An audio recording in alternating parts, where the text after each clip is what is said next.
Halo, cek. Maaf ya, ada yang telepon tadi. Wah, ya Pak. Iya, ada yang telepon. Kita lanjut. Sebelum masuk ini, bab berikut ini, Ana jelaskan sedikit seputar air besar, air banyak, air besar atau air banyak. Nah, yakni yang lebih daripada 2 kullah. Yang Ana bilang kemarin, bangkai masuk mati atau sapi masuk ke dalam sumur cincin, ya kan? Jadi bangkai. Nah, caranya, Ana lupa sampaikan caranya. Keluarkan dulu bangkainya itu, bangkai sapinya misalnya, atau bangkai tikus, ya. Kalau airnya tersebut sudah berbau, nah, ada bau dia, nah, keluarkan dulu barang bangkai itu. Setelah itu tinggal tambahkan saja sampai daripada 2 kulah atau lebih, nah, atau sampai hilang daripada baunya. Nggak perlu kamu kuras sumur tuh, sampai sampai jadi sampai kurus kamu mengurasnya, nggak perlu. Cukup ditambahkan air saja yang lebih daripada 2 kulah. Adapun sumur cincin ini kan tambah terus dia sebenarnya.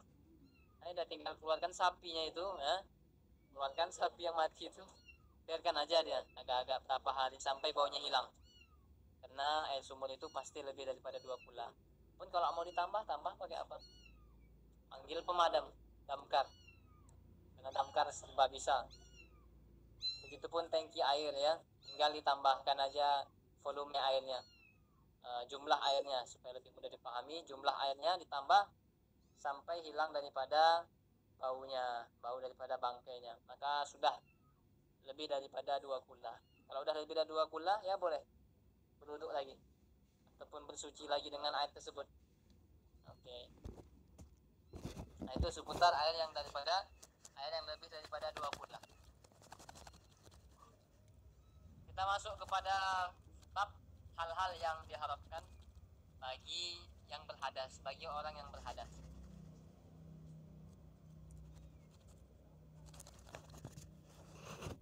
Wa man intaqada wudu'uhu haruma alaihi shalah wa tawaf wa hamlul mushaf wa massuhu illa lis-sabiyyi lid-dirasah. Ini harus dipahami baik-baik. Siapa orang yang batal wuduknya, maka haram yang pertama apa? Mengerjakan sholat, wa haram untuk tawaf di Baitullah, keliling Ka'bah. 3, haram membawa Al-Quran, haram membawa Al-Quran dan memegang Al-Quran, ya. Haram membawa Al-Quran dan memegang Al-Quran, kecuali bagi anak kecil yang sedang belajar atau yang sedang mempelajarinya, pelajari Al-Quran, ini boleh. Nah, kita sampaikan sedikit daripada beberapa fatwa ulama di kalangan Syafi'iyah. Haram untuk sholat jelas. La yamassuhu illal mutahharun. Tidak ada yang sah sholatnya, tidak ada yang sah sholatlah pada khususnya, kecuali mereka yang bersuci. Nah, maka kamu sucikan dulu badan, ya. Kalau junub, mandi junub dulu. Nah, setelah itu berwudu, ya, wudu dengan sempurna sesuai yang sudah kita pelajari bab wudu. Karena mohon maaf, Ana pernah datang ke beberapa pesantren, niat Ana bukan menguji, tapi hanya untuk mengintrospeksi diri. Ana suruh ada berapa rukun, ada berapa fardu wudu, Ana bilang. Ada yang jawab 13, ada yang jawab 6, ada yang jawab 10, ada yang jawab, bahkan ada yang jawab 24. Ada berapa fardu wudu? Ada yang jawab 24. Aduh, Ana bilang. Mereka serius jawabnya, bukan main-main. 24 Ustaz gitu deh. Kalau main-main kan nampak 100 gitu dia. Nah, tapi ini pondok pesantren, beberapa pondok pesantren. Nah, tak sebut daerah ya. Dan itu hanya sampel saja, dan ana yakin di daerah lain juga pasti ada yang begitu. Ada yang begitu. Ini contoh sampel beberapa pondok pesantren Anda jadikan sampel, Anda dapat hipotesanya pasti di daerah lain juga begini. Nah, jadi tidak ada yang direndahkan juga sebenarnya, dan tidak saling merendahkan, tidak ada bermaksud untuk merendahkan. Nah, jadi harus menjadi renungan ya. Bahkan santri Al-Zaitun jawab 13 kemarin pas diskusi sama siapa itu lupa, nah jawabnya 13 fardu wudu. Maka kita harus bisa dulu apa sih fardu wudu ya kan, kita pelajarin.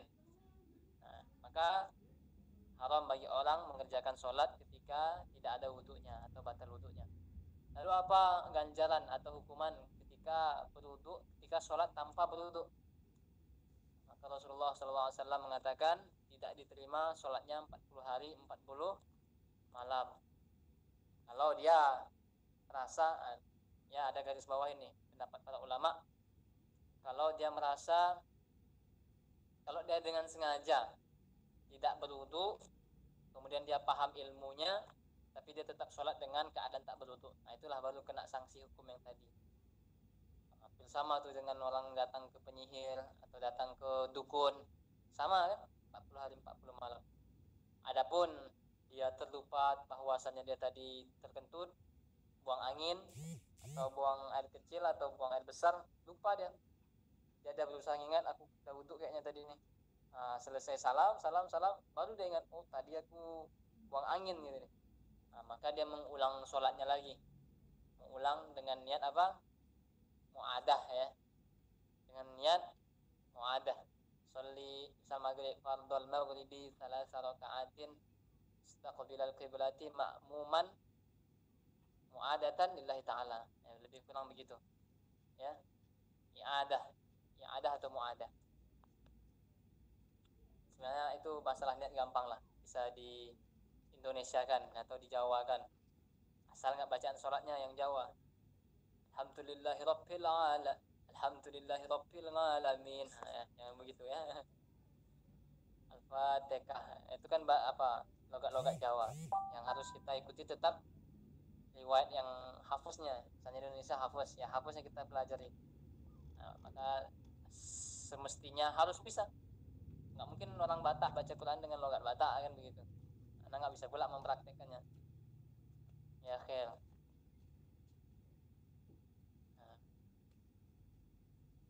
Dan kita bahas seputar membawa ataupun memegang mushaf Al-Quran. Nah, ini kan terjadi ikhtilaf, perbedaan di kalangan ulama.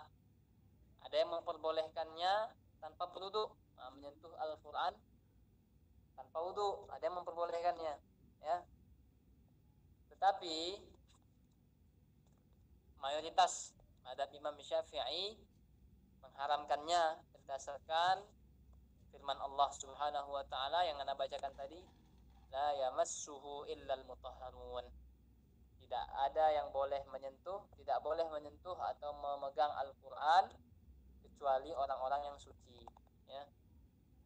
Itu terserahlah mau hadas kecil, hadas besar. Nah, selagi dia masih berhadas, dilarang menyentuh Quran berdasarkan ayat seperti surah Waqiah itu ya.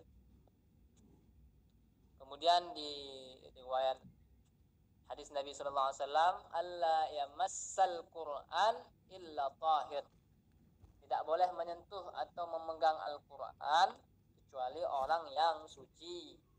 Nah, dalam Imam Malik ya. Kemudian kata Al-Imam Syekh Al-Allamah Al-Haytami, pengarang daripada kitab Fathul Mu'in ya. Kata beliau, hadis ini adalah hadis thiqah. Apa thiqah itu? Thiqah ini dapat dipercaya sumbernya, atau dapat dipercaya semuanya. Nah, maka hadis ini dapat dipercaya sumbernya. Kemudian beberapa fatwa ulama dalam Syafi'i, kalangan Syafi'iyah juga mengatakan Quran itu wajib diagungkan, dimuliakan. Tidak boleh disamakan dengan buku-buku lain. Nah, kalau sekarang ibaratnya LKS sekolah misalnya, buku paket atau koran lah ya, atau buku-buku lainnya. Nah, jadi mengagungkan Quran lebih utama. Dalam kalangan kita juga torekoh kita Mbak Alawi, nah, itu paling anti sekali nengok orang memegang Quran tanpa wudhu. Nah, tanpa wudhu nyentuh Quran, tanpa wudhu membaca Al-Quran, maka dianjurkan berwudhu. Dan ana juga pernah membaca dalam fatwa Imam Nawawi rahimahullah ta'ala, boleh memegang Al-Quran tanpa berwudhu. Nah, ya, boleh menyentuh Al-Quran tanpa berwudhu ataupun membawa Al-Quran tanpa berwudhu. Nah, ini hanya ikhtilaf di kalangan ulama, tapi adapun kita yang ingin menjadi orang mulia, kita berusaha menjunjung tinggi adab kita, sentuh Quran dengan wudhu ya. Sentuh Al-Quran dengan wudhu, bawa Al-Quran dengan berwudhu. Ana datang sekali guru ana ke sini, berkali-kali lah sebenarnya. Tapi satu momen itu, ini bukan hal yang rasa kita, mungkin bagi banyak orang wajar ya, tapi bagi mata-mata para ulama, guru-guru kita itu sangat gak wajar. Nyesek hati mereka, mata mereka tuh nggak sehat melihatnya. Apa dia? Ana datang kawan ke sini, Ana selalu bilang kalau Quran jangan diletak di diimpit-impit. Satu kali dah datang, Ana lupa, nggak nengok-nengok. Biasanya Ana kalau datang guru itu dan ancang-ancang Ana tengok Quran, ada nggak Quran yang diimpit-impit ya, atau buku-buku kitab yang saling berimpitan, Ana bilang. Karena sensitif guru kita tuh melihat barang-barang seperti itu. Nah, akhirnya Ana nggak cek, dikala itu nggak cek ada Quran yang terimpit sama buku. Apa kata beliau? Ana waktu itu sakit pula kan, sakit. Beliau jenguk. Nah, itulah penyebab antum sakit qadri, kata guru Ana, Maulana Muhammad Jaya. Nah, itulah penyebab antum sakit, kau tak memuliakan Quran ya, sehingga gampang menjadi buhul-buhul penyakit, kata beliau. Nah, jin pun gampang menggoda kamu nih karena kamu kurang adab, kurang akhlak sama Quran. Ana bilang. Padahal Ana ingat, Ana iyakan saja. Karena Ana ingat ini kawanku yang punya kerjaan, Ana bilang. Nah, ya akhir. Yang berikutnya, wa 'alal junub hadhihi wa qira'atul Quran wa muksul masjid. Dilarang keempat perkara tersebut bagi orang yang berhadas atau junub. Junub ini ya banyak, bisa habis jima atau berhubungan suami istri. Bagi zina apalagi, zina ya junub. Kalau junubnya double, junub zahir juga, junub batin juga ya. Kemudian istimna. Istimna ini bahasa anak muda sekarang tuh cabang olahraga cabang olahraga 5 jari katanya. Nah, disingkat itulah. Nah, itu istimna ya. Kalau perempuan masturbasi, nah itu harus diperjelas. Tapi kalau ada yang berani menjelaskannya lagi, bagus malah. Supaya yang barangkali di sini masih ada anak SMP atau SMA lebih paham dengan bahasa sekarang kan. Nah, harus dijelaskan. Maka itu bagian daripada junub. Junub ini menganjurkan kita untuk mandi besar, kan mandi kecil. Apa bedanya mandi kecil, mandi besar? Mandi kecil dan mandi biasa aja. Kayak sabun kamu biasa saja, tanpa ada doanya juga sebenarnya. Cuman kita kalau habis main bola kan, habis olahraga langsung barbar aja masuk kamar mandi, entah kaki kanan, entah kaki kiri, entah baca doa, entah tidak. Yang penting nyelonong masuk aja kamar mandi. Nah, sehingga apa? Ini yang kita khawatirkan, entah terpeleset di kamar mandi, jatuh di kamar mandi. Nah, sehingga langsung wafat. Banyak orang wafat di kamar mandi kan, karena tiba-tiba pembuluh darah di kepalanya itu pecah karena udaranya sangat panas tuh di kamar mandi. Nah, maka dianjurkan apa? Kaki kiri dulu. Nah, cari nanti sumber-sumber kesehatannya kenapa kaki kiri duluan ya. Kemudian membasahi kaki dulu, jangan langsung kepala. Cari dulu apa alasannya. Kalau agama mengatakan begitu ya, karena enggak orang kesehatan masalahnya. Carilah di dunia kesehatan tuh apa Asbabnya kenapa Rasulullah ajarkan begitu, kaki dulu baru, nggak langsung kepala ya. Nah, maka banyak orang yang langsung meninggal tuh di kamar mandi. Dan kita kira jatuh kan, padahal kebanyakan itu apa, pecah pembuluh kepalanya, baru nampaknya jatuh dia dari kamar mandi. Nah, sehingga guru kita pernah menyampaikan, beliau mengutip pendapat ulama guru-guru beliau, wafat di kamar mandi termasuk salah satu wafat dalam keadaan su'ul khotimah. Nah, maka kita harus jauh-jauhkan ya Allah, na'udzubillah. Semoga kita wafat di masjid ya, wafat dalam keadaan sholat, dalam keadaan menyentuh Quran, baca Quran, dalam keadaan zikir, dalam keadaan ngaji, dalam keadaan bermajelis, dalam keadaan sujud, dalam keadaan menangis, merenung, bermuhasabah kepada Allah Subhanahu wa taala. Ya, jadi semuanya, walaupun mungkin ada dalam keadaan tidur, tapi dalam keadaan tidur barangkali dia sedang berzikir wafat. Jadi tidak semua orang yang wafat di dalam di tempat tidurnya wafat buruk, enggak. Kita nggak tahu sebelum tidurnya itu dia ngapain gitu. Bisa jadi zikir kepada Allah ya, bisa jadi habis tahajud, bisa jadi habis sholawat kepada kanjeng Nabi Muhammad sallallahu alaihi wasallam, kita nggak tahu. Maka zikir, ya Allah ya Allah ya Allah ya Allah. Nah, ada tetangga anak dulu tuh baik luar biasa, orang kaya dia, sawit dia tuh untuk kebutuhan masjid. Nah, disitulah menggaji imam, disitulah menggaji takmir atau gori masjid, disitulah menggaji guru ngaji, disitulah menggaji guru-guru MDA. Nah tuh kadang sawitnya untuk masjid semua, sehingga apa, kalaupun nggak ada yang berinfak di masjid itu, nah dia udah pakai sawit dia tuh aja. Nah, pas dia wafat, anak langsung menyaksikan tuh di kasurnya tuh, ini tabung tabung gas pernapasan tuh yang nempel, tapi la ilaha illallah, la ilaha illallah, la ilaha illallah. Nah, pas wafat itu seminggu tuh la ilaha illallah, nggak pernah lepas la ilaha illallah, la ilaha illallah. Itu tutup pakai selang pernapasan itu, la ilaha illallah, la ilaha illallah. Nah, wafatnya pun ketika dicabut nyawanya oleh malaikat maut ya, tetap la ilaha illallah, la ilaha illallah, udah wafat. Nah, ini keutamaan, nggak semua orang di tempat tidur matinya dalam keadaan buruk ya.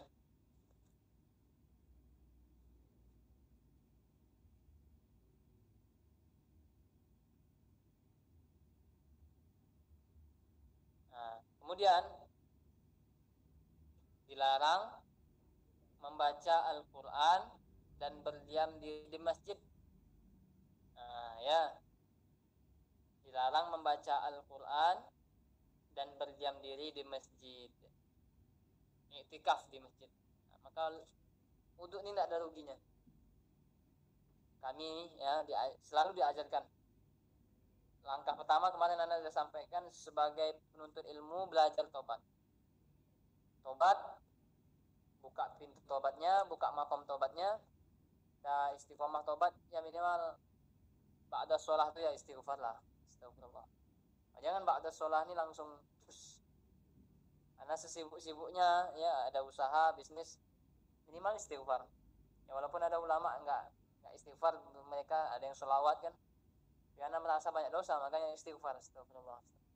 Nah, ayat kursi, Allahu la ilaha illa huwal hayyul qayyum la ta'khudhuhu sinatun wa la nawm lahu ma fis samawati wa ma fil ardh madzalladzi ila akhir ayat, sampai akhir ayat ya.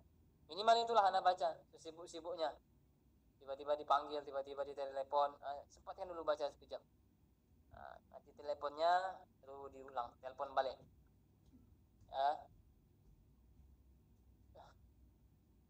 Wa 'alal haidhi wan nufasa hadhihi was-shaum qabla al-inqita' wa tamkinu az-zawj was-sayyidi minal istimta' bima baina suratiha wa rukbatiha qabla al-wusl. Dan diharamkan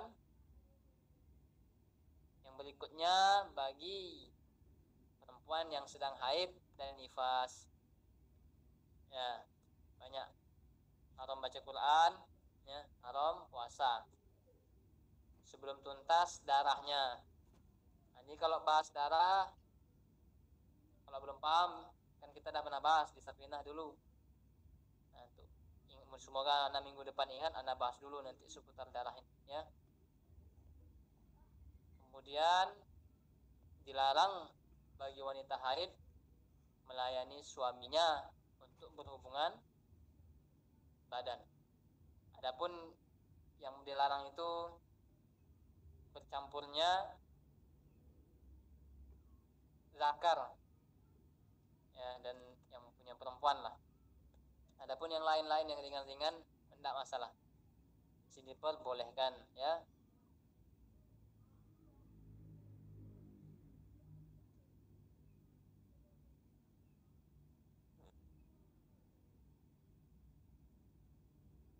Dan di dalam mazhab Syafi'i, dalam kitab ini mengutip daripada hadis Nabi SAW, inni la uhillul masjid li haid. Sungguh aku tidak memperbolehkan, kata Rasulullah, perempuan yang haid dan nifas memasuki masjid. Nah, jadi perempuan-perempuan yang nifas dilarang ke masjid. Adapun masalah teras masjid ikhtilaf. Apakah boleh? Beberapa pendapat ulama boleh di teras masjid, beberapa pendapat yang lainnya tidak boleh. Nah, adapun saya mengambil mana? Karena kalau istana nggak masalah di teras masjid dalam keadaan haid, dia misalnya pengen dengerin kajian di teras, pengen ikut majelis zikir di teras masjid. Nah, itu anak ambil pendapat, karena perempuan haid ini susah mau beramal kan, baca Quran tidak bisa, sholat tidak bisa, tapi zikir boleh, baca rotib boleh karena bagian daripada zikir ya. Pak, itu kan ada ayat-ayat Qurannya, ayat-ayat Al-Quran yang terpotong boleh ya, yang sudah menjadikan zikir. Rotib itu kan potongan-potongan Quran yang dizikirkan, potongan-potongan hadis Nabi SAW kemudian dibuat dalam bentuk zikir. Sholawat boleh, boleh, sholawat boleh. Jadi gimana Pak, apa kira-kira amalan perempuan selain itu? Enggak ada lagi, hanya bisa zikir, hanya amalan lisannya saja lagi yang bisa. Sallallahu alaihi Muhammad, sallallahu alaihi Muhammad, sallallahu alaihi Muhammad, la ilaha illallah, la ilaha illallah. Itu lagi yang bisa. Kalau dia enggak begitu, bahaya. Karena wanita-wanita haid, dikala haid, setan-syaitan itu mudah menggodanya, sehingga hatinya keras, pengen marah. Itu ciri-ciri itu. Bukan dari rasa sakitnya doang, tapi hasutan iblis, jin itu lebih kuat ketika perempuan lagi haid. Kita perbanyak zikir saja. Sallallahu alaihi Muhammad, sallallahu alaihi Muhammad. Allahumma shalli ala sayyidina Muhammad wa ala sayyidina Muhammad. Assalamualaikum ya Rasulullah, assalamualaikum ya Habibullah, assalamualaikum ya Nabi Allah. Perbanyak zikir, perbanyak sholawat. Itu lagi amalan kamu supaya kamu membentengi diri, supaya tetap kokoh iman kepada Allah Subhanahu wa taala. Nah, itulah dulu yang kita sampaikan. Satu lagi seputar wanita haid ini. Wanita haid diharamkan untuk diceraikan oleh suaminya. Haram. Kalau ada suami yang menceraikan kamu dalam keadaan haid, dosa besar baginya. Dosa besar, haram, tidak main-main ya.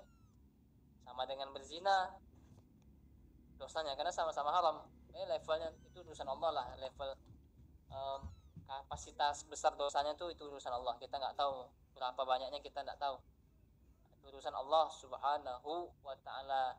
Jadi kamu bisa besok beralasan atau bohong demi kebaikan kan. Suamimu menceraikanmu, kamu bilang saya lagi haid, kamu tidak layak menceraikan saya, padahal tidak haid sebenarnya ya. Akhir itu bagaimana Pak? Boleh untuk mengharmoniskan rumah tangga, untuk mempertahankan rumah tangga. Apa kata Rasulullah sallallahu alaihi wasallam? Abghadul amalan halal ya, yang paling dibenci Allah adalah talak. Dia halal, anda lupa apanya, awalannya apa tuh ya? Abghadul kan Abdul Ahabbul halal, lupa anda bunyi awalnya. Lebih kurang maknanya setiap yang halal, perkara halal tapi dibenci Allah. Apa dia? Talak, cerai. Nah, dia halal tapi Allah nggak suka. Nah, kita jangan sampai rumah tangga yang udah nikah gugur atau berpisah. Yang belum nikah, yang rasanya sudah cukup mampu menikahlah. Karena mohon maaf, ini banyak kejadian ya di lingkungan anak saja. Karena susah untuk menceritakannya. Banyak sekali kejadian, baik perempuan maupun laki-laki. Ya, bahkan teman-teman kita juga sebagian, nggak sebagian lah, sebagian kecil. Sebagian kan besar kali, sebagian kecil. Nah, curhat ya, gimana solusinya? Nah, ngasih solusi nikah. Kau kumpulkan uang, nah, kau tabung uangmu, atau dengan modal seadanya kamu niat kepada Allah, datangi orang tuanya. Saya bilang itu diterima, alhamdulillah. Tidak terima ya tabung lagi uangmu. Itu saya bilang lagi. Nah, yang perempuan-perempuan juga begitu. Biasanya di kota-kota, kalau di desa-desa nggak terlalu berat. Kemudian anak yang baru dideportasi itu dari desa ke kota, nah itu pasti barbar, susah untuk jaga diri, karena semuanya dapat dia. Tempat-tempat hiburan tuh tahu dia, ya itu bahaya. Tapi kalau dari kota ke desa, nah itu biasanya tidak terlalu barbar, terbatas tempat-tempat hiburannya kan. Nah, tapi kalau di kota, hotel ada, yang murah ada, perempuan yang murah pun ada, 50.000 pun bisa apa, cater perempuan, kontrak perempuan satu malam 50.000 asli. 50.000 kok bisa gitu loh. Nah, jadi terlalu murah sekali ya Allah. Nauzubillah. Semoga Allah jauhkan keturunan kita, keluarga kita, sahabat kita, kawan kita, tetangga-tetangga kita dari perkara-perkara yang Allah benci, termasuk zina, termasuk perbuatan yang enggak Allah suka, apa? Judi online misalnya, atau menggunjing, menggibah. Allah jauhkanlah semua nih perkara-perkara yang seperti ini. Walaupun berat tantangan kita di zaman ini, tapi kita berusaha. Kamu berusaha, nah saya juga berusaha. Siapapun sedang berusaha untuk menghindari dosa. Nah, bahkan ada buat grup itu di beberapa majelis atau grup TikTok. Grup berhenti PMO katanya. Nah, ada yang 60 hari masih bertahan, ada yang 30 hari masih bertahan. Yang perempuan pun ada juga grupnya. Apa grupnya biasanya? Grup cadar hijrah misalnya, yang betul-betul hijrah cadarnya ya kan, atau grup hijrah. Nah, tapi betul-betul hijrahnya nggak ngaku-ngaku sufi doang. Ya mungkin dia ngaku sufi, tapi sufinya apa? Suka selfie. Nah ini bahaya kalau sufi tapi suka selfie. Nah dipertanyakan kesufian kamu. Udah ngaji di majelis Said Ahmad, maka ikutilah alur sufinya. Ya, ini dah sufi. Ya, dah sufi tapi malah suka selfie. Khusus perempuan lah. Tidak ada ahli sufi itu yang suka selfie, dari dulu-dulu ada sampai sekarang. Carilah. Nah, adapun mau selfie di HP sendiri, simpan sendiri, nggak masalah ya kan, tidak masalah. Atau di belakangmu ada apa, di selfie sama suami, kamu bersembunyi di belakang dia, tidak masalah. Ada mahramnya lah minimal.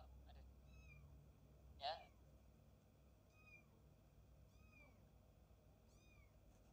Nah, jangan sakit hati pula. Ana hanya mengingatkan kamu nih. Kalau sakit hati habis itu santet lah bapak ini. Habis kajian ini ku santet kau pak gitu. Nah ini gawat nih. Terlalu barbar.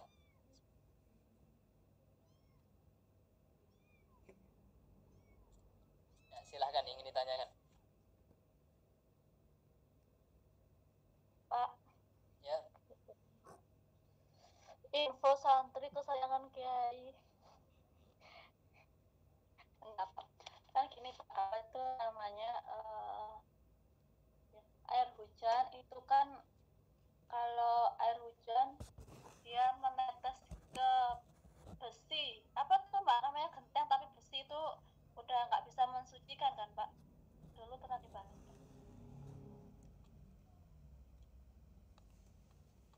Air hujan yang udah ke besi, bukan itu anak bahas dulu. Pokoknya kayak besi-besi gitu loh Pak, apa ke genteng gitu loh, pokoknya udah. Nantilah anda tengok lagi bukit. Bukan air hujan ya. Kalau air hujan untuk berwuduk lagi boleh.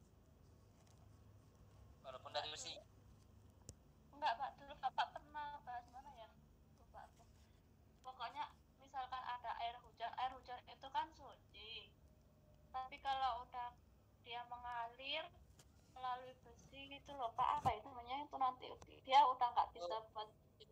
itu anak ngasih amalan tuh. Bukan Pak. Oh, nggak ingat lagi anak Upin. Emang anak bahasa apa itu tuh? Anak taunya kalau air hujan, nah ini contoh hari Jumat tadi, hari Jumatnya Iya Pak, itu nggak tahu. ya untuk obat. Nah, tapi imunnya air hujannya tanpa nyentuh daun, tanpa kena besi. Nah, Pak baca. anu Pak, mulai dari hari Jumat hutan Pak terok ini. Nah, maka minumlah airnya tersebut, apapun hajat kita, insya Allah. Nah, ini ada istilah sini kan, habis dia minum air hujan tuh malamnya hamil dia, mual-mual dia. Itu harus harus hari Jumat Pak. Ya, karena dalam hadis Nabi SAW begitu. Bukan amalan yang dibuat-buat. Kalau ada orang bilang dibuat-buat, mungkin belum baca hadis itu dia.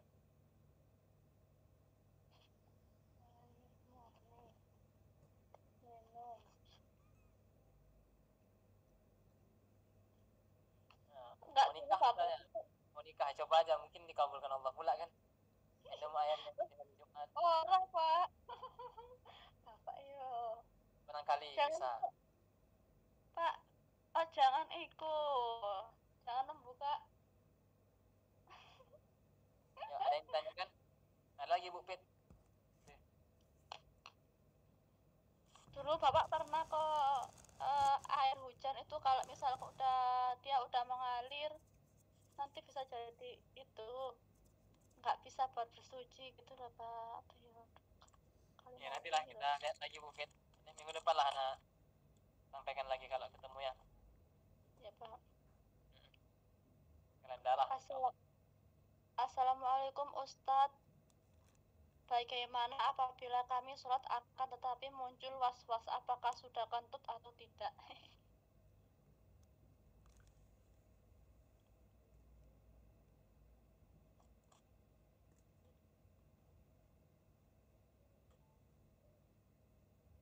Aduh, anak mahana kamu nih.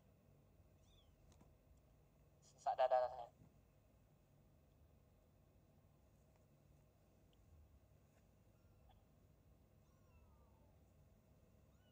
Anak pas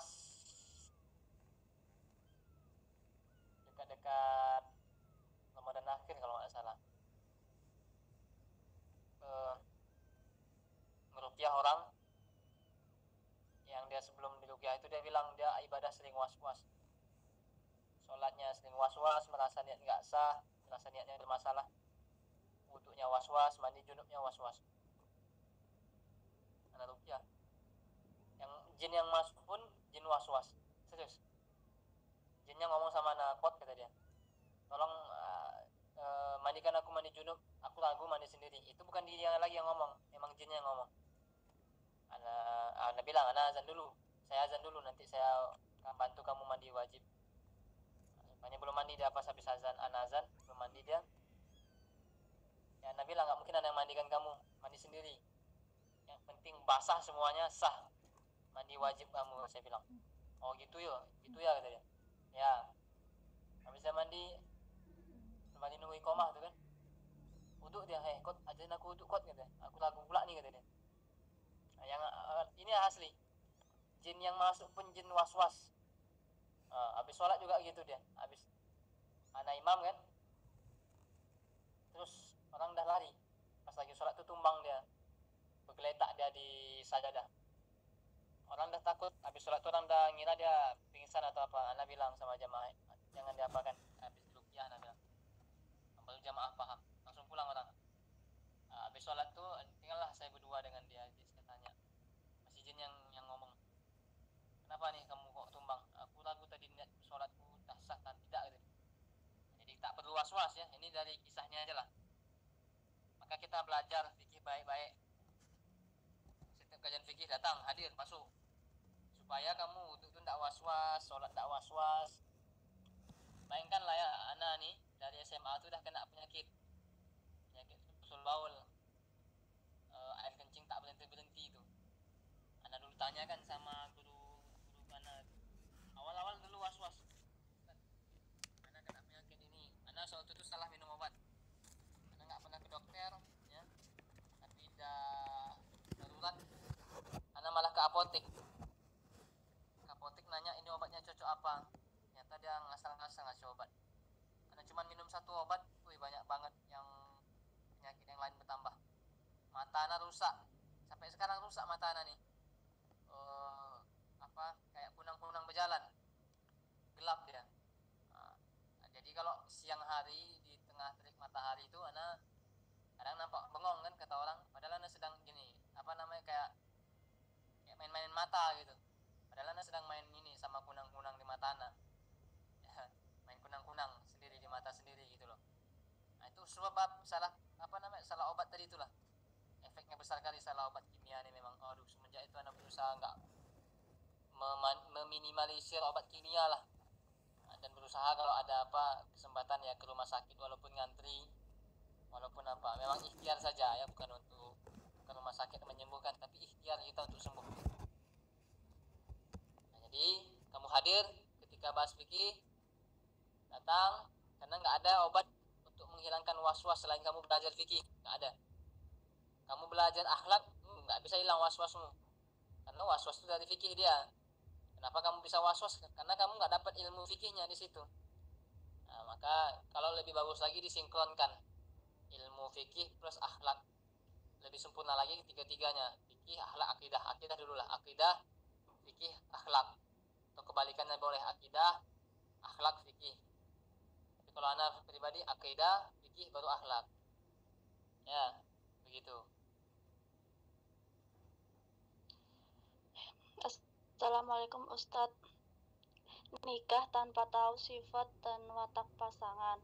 Jika istri menuntut suami yang ilmu agamanya masih kurang, sopan enggak ya Ustadz? Soalnya saya takut kalau nonton suami saya yang kurang ilmu agamanya. Syukron. Aduh, berat nih. Nggak ada laki-laki yang pengen dibimbing perempuan, udah ada. Sehingga kalaupun perempuan berusaha mengingatkan suaminya begitu, ya siap-siap aja mentalnya ya, apalagi ilmu agama kurang, pasti bahasa yang keluar dari mulut suaminya, mohon maaf lah, anda nggak sekedar menerka-nerka, mayoritasnya begitu, pasti jawabannya yang kasar. Nah, kadang yang ngaji juga diingatin istrinya juga marah dia. Nah, janganlah kau ingatkan aku, janganlah kau sok kasih tahu aku, kecuali bahasamu lembut ya, memang manja-manja pula mungkin dia ngomongnya kan. Nah, itu luluh laki-laki itu insyaallah tuh, sambil nangis ngomong dia dulu.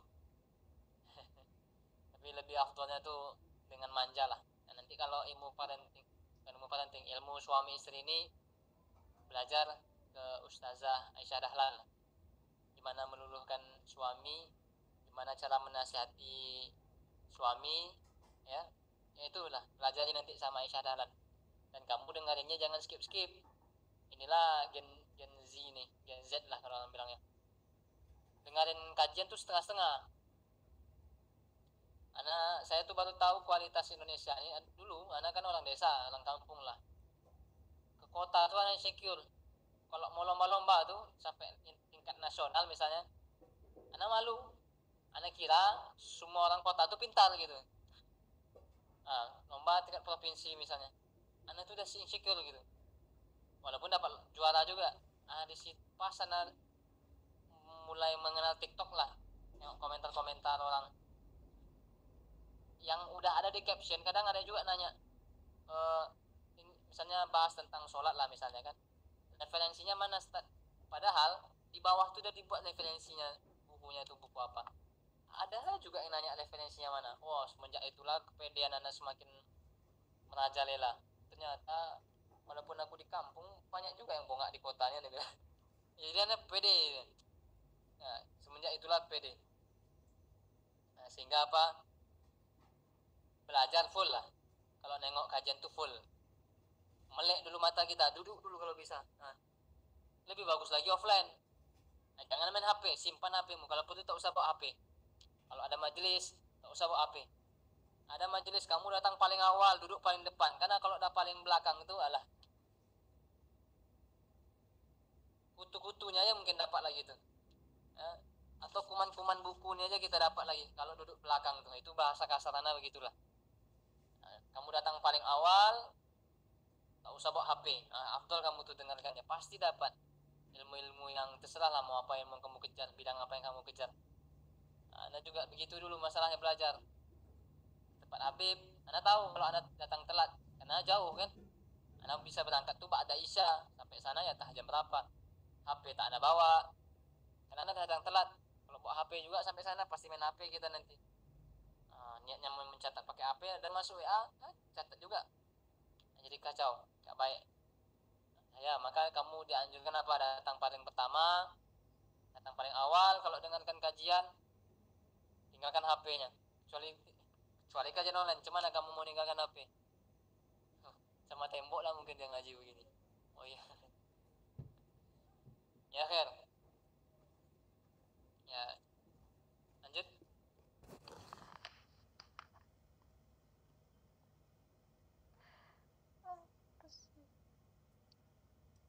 Assalamualaikum Ustadz. Apakah boleh menggunakan stick note penanda buku untuk penanda buku dan stabilo pada Al-Quran? Syukron.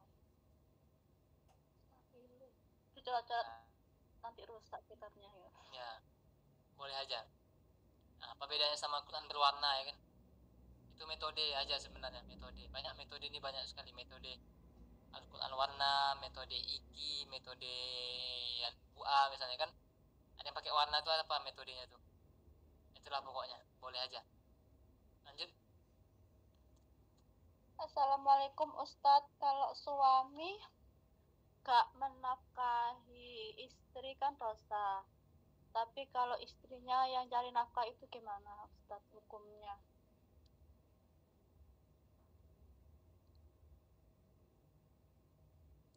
Istri cari nafkah, suaminya juga cari nafkah. Atau kebalikannya, istri cari nafkah, suaminya tak cari nafkah. Zolim suaminya, zolim. Kelak dia akan bersaksi di hadapan Allah dan dia tidak akan bisa memanipulasi penglihatan Allah. Zolim. Karena kewibawaan lelaki itu bekerja, kesempurnaan lelaki itu bekerja untuk istrinya, jadi nafkah itu ya. Tapi kalau istri bekerja, suami bekerja, lihat kalau istri pengen bekerja, kesepakatan dua pihak, suami istri. Kalau suami memperbolehkan istrinya bekerja, kerjanya halal, di tempat yang tidak memungkinkan untuk dia selingkuh, boleh, dibolehkan sama suaminya. Suaminya juga harus siap kalau istrinya kurang melayaninya di rumah. Pulang kerja nggak dibuatin minum, karena sama-sama pulang kerja kan. Rumah berantakan, kasur berpasir, sehingga kata-kata kalau tidur tidur berdua dengan istri belum mandi, bau badannya, siaplah nerima. Maka anak pun pribadi sampai sekarang belum mengizinkan lagi bini anak kerja lagi. Ya. Sama Pak. Apa Bu Ben? Sama anak juga nggak diizinin. Ya, amin. Ya. Selagi mampu lah, selagi mampu kan sebagai suami. Tapi kalau udah semoga aja enggak gitu, semoga aja mampu terus gitu. Nah, nggak usah kita seuzon lah sama Allah. Ada lagi? Assalamualaikum warahmatullahi wabarakatuh. Ana pernah dengar, benarkah wanita haid boleh masuk ke dalam masjid asalkan hatinya tidak ragu untuk masuk ke dalam masjid itu? Nah, udah dibahas. Nah, lanjut. Apa hukum berarti kakak mengangkat seseorang menjadi adik kita yang tidak sedarah? Mohon tanggapannya. Tidak mahram dan haram. Kalau berdekatan, berduaan haram. kalau dia berlawan jenis ya. Nah, ya kalau dia lawan jenis ya tidak mahram dan haram kalau berdekatan bersentuhan. Nah itulah, ya, tak usah panjang-panjang lah jawabannya. Lanjut. Pertanyaan Al-Quran yang tidak boleh dipegang Ustadz, apakah termasuk juga Al-Quran yang ada terjemahannya atau hanya yang tidak ada Ya, terjemah? itu udah sering dibahas ya. Yang ada terjemahannya boleh, mau pegang terjemahannya aja. Dan sebenarnya luas kalau mau bahas Quran nih. Santri yang belajar boleh baca Quran. Ya, dia boleh sambil belajar, karena dia belajar. Kalau ketinggalan belajar, ketinggalan jadinya kan materi dia. Boleh nyentuh Quran, boleh baca Quran. Hafizah misalnya penghafal Quran, boleh baca Quran, boleh mengulang-ulang hafalannya. Tapi hafalan yang dah diulang, hafalan yang udah pernah dihafalkannya, bukan menambah hafalan ya. Niat untuk menjaga hafalan boleh. Ini pendapat-pendapat ulama kontemporer. Kemudian yang masuk masjid tadi dalam keadaan haid, mazhab Syafi'i melarang ya. Mayoritas mazhab Syafi'i, ulama di kalangan Syafi'iyah mengharamkan perempuan haid masuk ke masjid.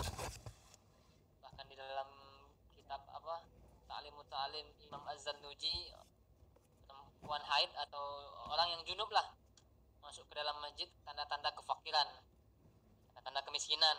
Nah, jadi kalau mau miskin ya enggak, itu semua sebenarnya susah lah dibahas, panjang lah.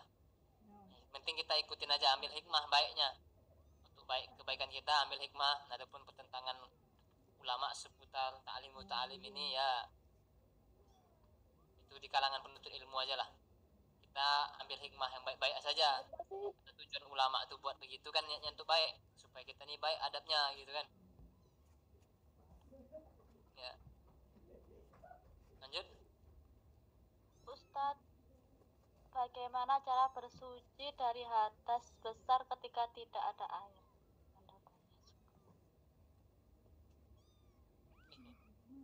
2/3 Indonesia nih air nih, masa nggak ada air?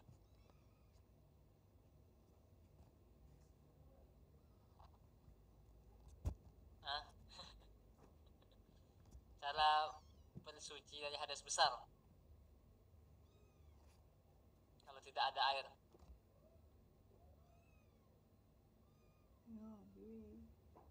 Tak pernah apa sebenarnya. Kalau dulu kalau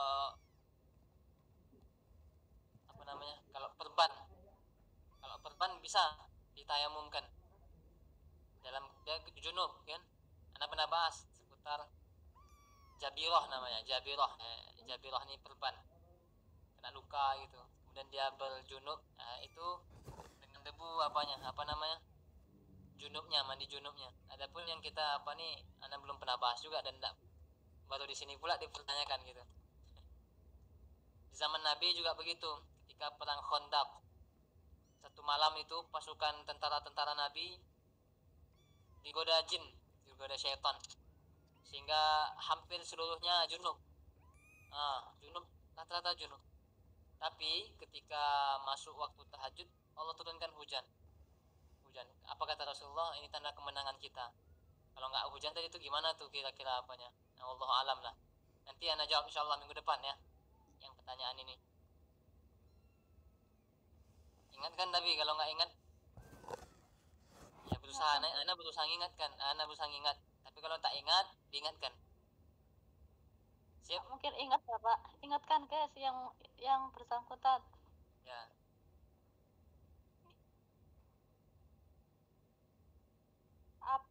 Ustadz, apa dalam Islam dilarang memajang boneka di rumah Ustadz?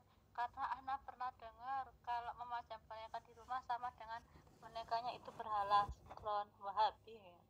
Ya nggak halal juga lah.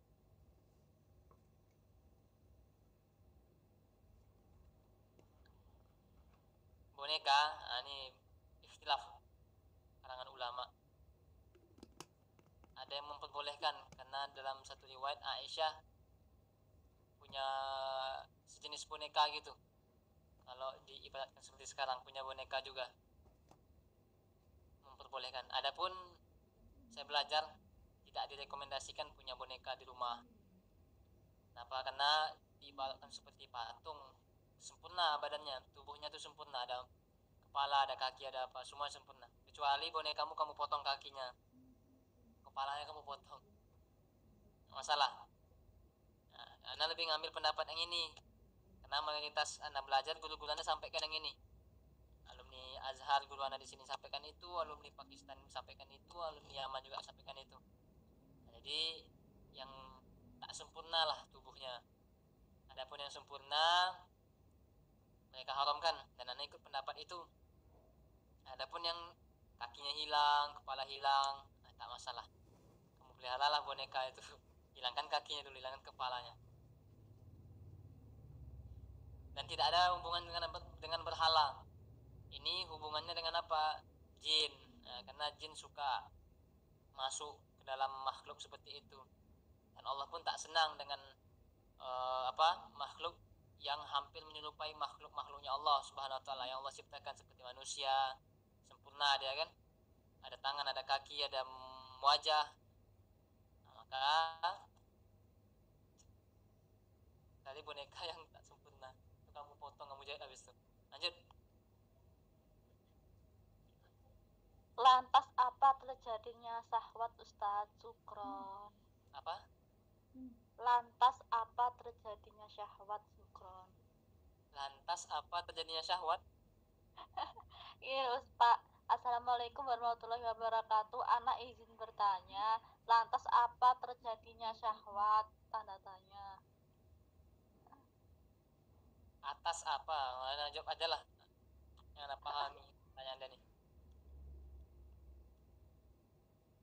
Yang pertama, syahwat berasal daripada perut dan di bawah perut. Itu yang sebabnya apa? Sebabnya banyak. Yang pertama sebab makanan yang masuk, makanan haram, makanan masuk, makanan yang terlalu berlebihan. Nah, itu penyebab syahwat. Kemudian apa? Mata tidak bisa ustul basar, menundukkan pandangan, ya tidak bisa menjaga pandangan. Nah, itu timbul syahwat walaupun dia nggak makan, tapi matanya, itulah penyakit mata yang tak bisa disembuhkan, mata jelalatan kata orang. Kalau kalau kalau apa yang kuning-kuning itu lupa nah. Kalau buta masih ada yang bisa disembuhkan kan, ada yang kena kok lupa ada penyakit mata nih. Banyaklah penyakit mata bisa disembuhkan, tapi mata jelalatan susah untuk disembuhkan. Mata keranjang. Ya kan? Ya, jadi itulah penyebabnya. Telinga juga bisa penyebabnya. Dengar suara mendayu-dayu bagi laki-laki. Itu pun perempuan pun dengan suara mendayu laki-laki bersyahwat juga dia. Lembut laki-laki itu dia. Nggak usah lah praktekkanlah, bersyahwat juga dia dengan gombalan-gombalan yang orang dia dicintai, kemudian aduh, nah, itu udah bersyahwat dia bisa. Ya bisa. Nah, jadi memang harus dijaga total, dan ini bukan hanya sebuah penyampaian, kita belajar step by step, tahap demi tahap, jaga mata. Ya makanya pintu tobat tuh kita buka dulu lah, makom tobat, berusaha tobat, ya Allah, astagfirullah, banyak-banyak lah.